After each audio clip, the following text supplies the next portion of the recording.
Hi guys, welcome to Wanderings 5 story time on a Pixar movie called Finding Dory.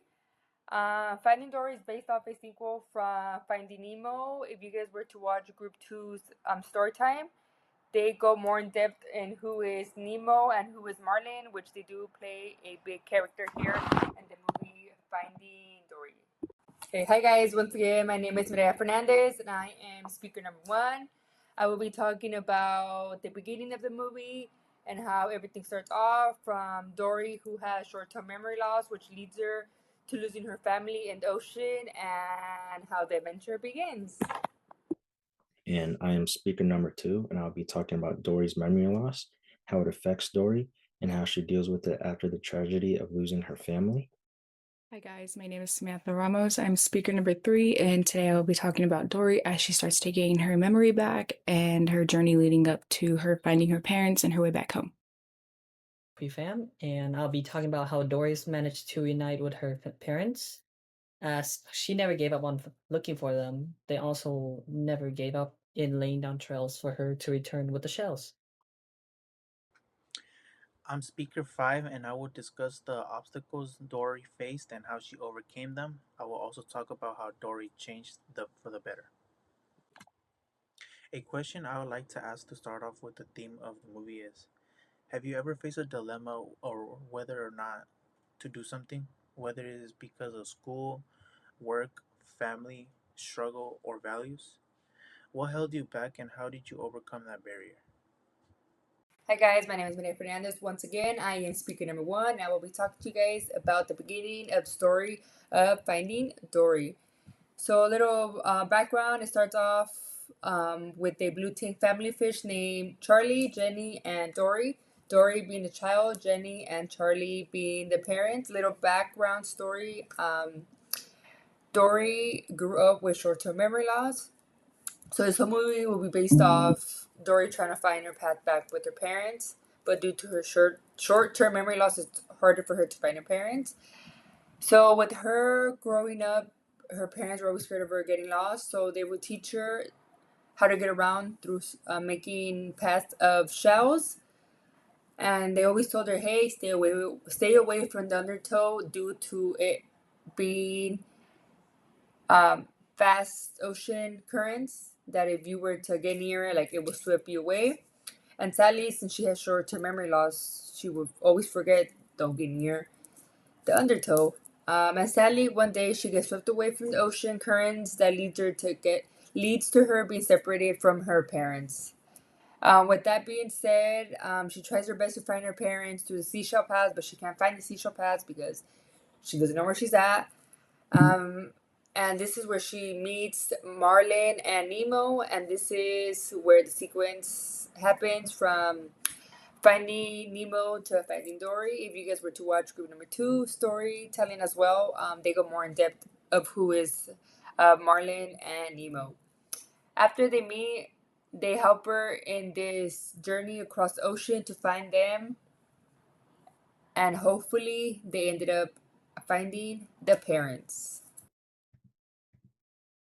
Dory struggles with short term memory loss, and because of this, it creates a lot of frustration and fear because she feels like she is a burden to everyone.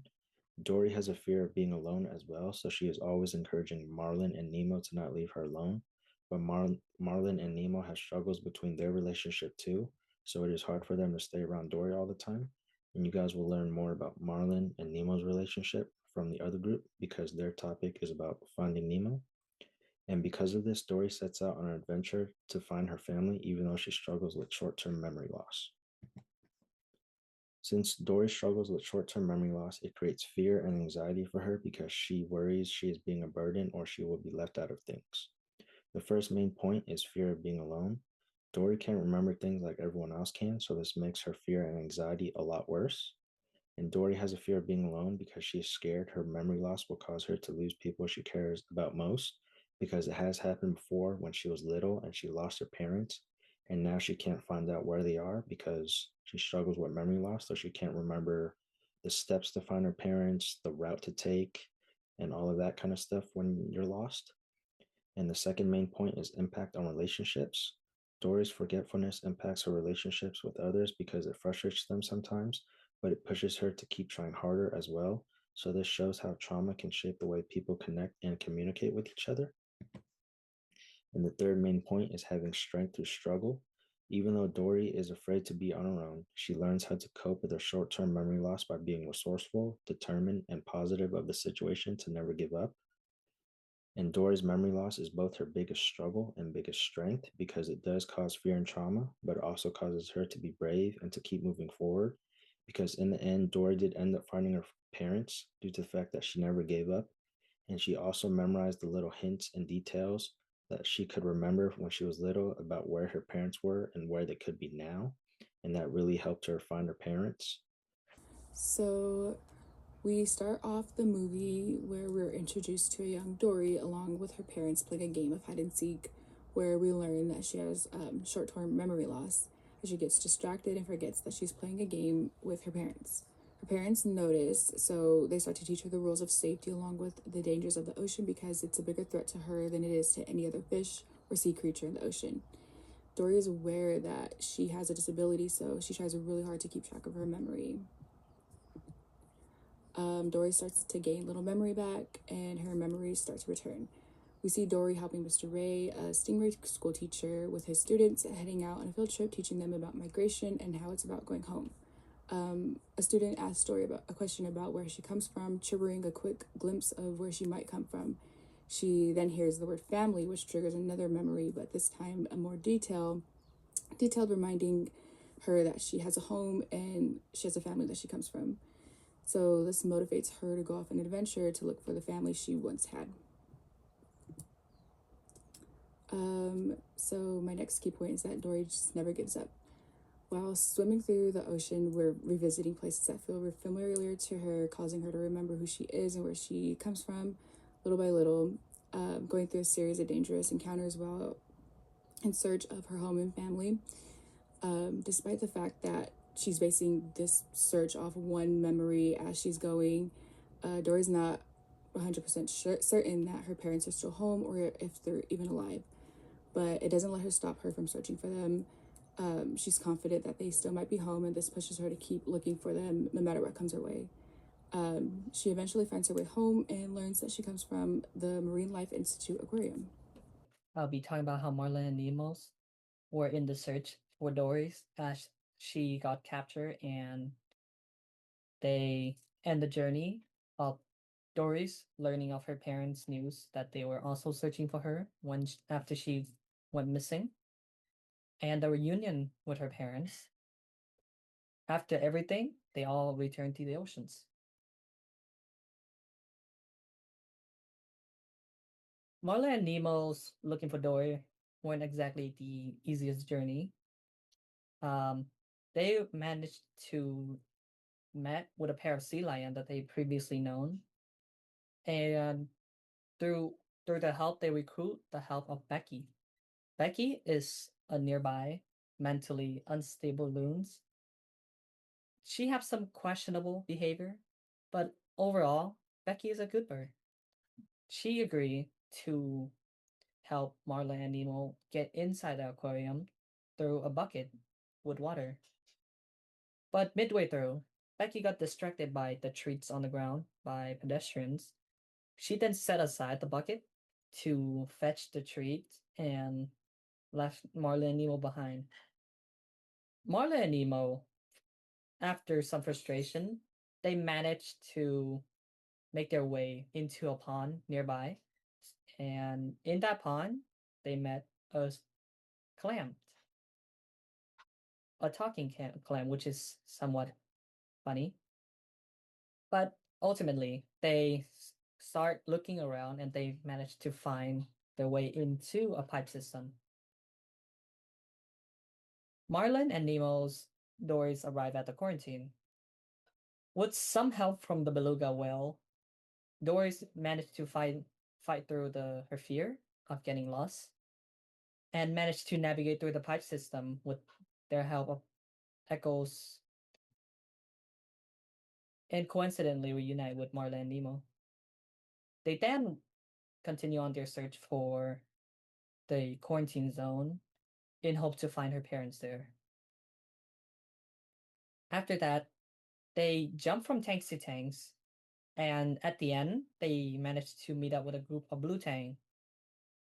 Um, Dory, learning of the news that her parents were also in the search for her, that they have and never returned after they left the quarantine zone, sets an anxiety inside Dory's that her parents might not be alive anymore, and that their search for them was all for nothing. As we are going into the end of the movie, there are a lot of suspenseful but also heartwarming scenarios occurring. Nonetheless, many reconnections and most values of all the difficulties and hardships that every character in the movie went through.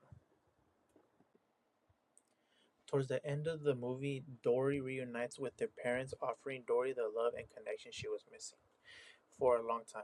Shortly after, Nemo and Marlene are stuck inside a sea animal truck that is being transported away from the ocean. Dory, with the help of other sea animals, can help identify, track, and stop the truck with the turn of events. Nemo and Marlene get freed, but Dory gets trapped in the same truck. Luckily, the octopus was able to help Dory escape and drive the entire sea animal truck into the sea. All the helping hands and skills from the friendly sea animals helped Nemo, Marlene, and Dory escape. In conclusion, Dory started her life up again. The fear and tribulation of Dory has assisted her greatly, turning into a better, stronger fish. The marine life of mission of rescue, rehabilitation, and release was accomplished. Okay, guys, once again, my name is Maria Fernandez from Group 4 of the Wandering Five. So I'm going to review my 3 main points of the beginning of the story. So it starts off with Dory's childhood memories, from living with her parents who teach her how to cope with her short-term memory loss with the seashells path. The second one is getting lost due to the ocean currents that sadly separates her from her parents, are Charlie and Jenny. And then the third main point is meeting Marlin and Nemo that help her in this adventure through the ocean to find her parents. Okay, thanks, guys. So, overall, I explained how Dory's memory loss creates a fear of being alone and how it affects her relationships with others, but also showed her courage to never give up. And by the end of the movie, we saw that even struggling with fear, trauma, and memory loss, Dory learned how to believe in herself and to find a way home. So that's why Dory's story is so motivating and powerful because it's about turning your fear into your strengths. Because in the beginning of the movie, Dory was struggling with memory loss and not being able to find her parents. But in the end, she was able to remember the little details, the little hints here and there that helped her find her parents. And a quote from the movie was, "The best things happen by chance. As long as you have good intentions in life and you put in the work to achieve your goals, your destiny will go a long way, a long positive way." And thank you all for listening.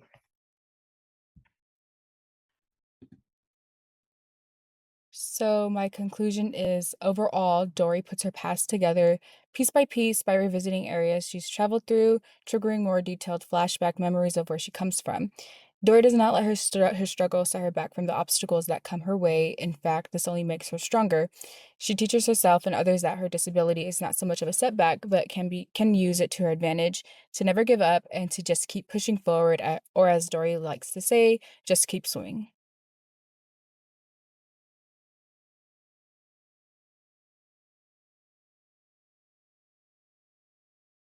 And to wrap up my sections, all in all, I have been talking about is Marlin and Nemo's struggle to look for Dory and coincidentally reunite with her inside the aquarium. Dory's heartbreaking news of her parent looking for her after they left the quarantine zone that they haven't returned ever since.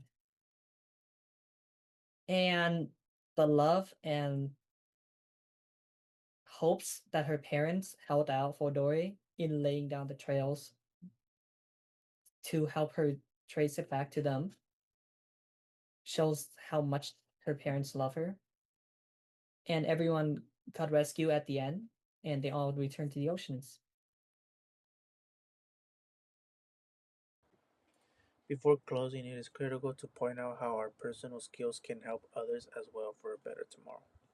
At last, Dory took risks and challenges in saving her family and herself. By using her challenges as weapons, Dory experienced and accomplished so much thanks to her perseverance, faith, and fearlessness. It's a happy ending. Our group name is the Wandering Five. Today we told the story of finding Dory, and our purpose was to inform you on how challenges can turn us into powerful learning individuals.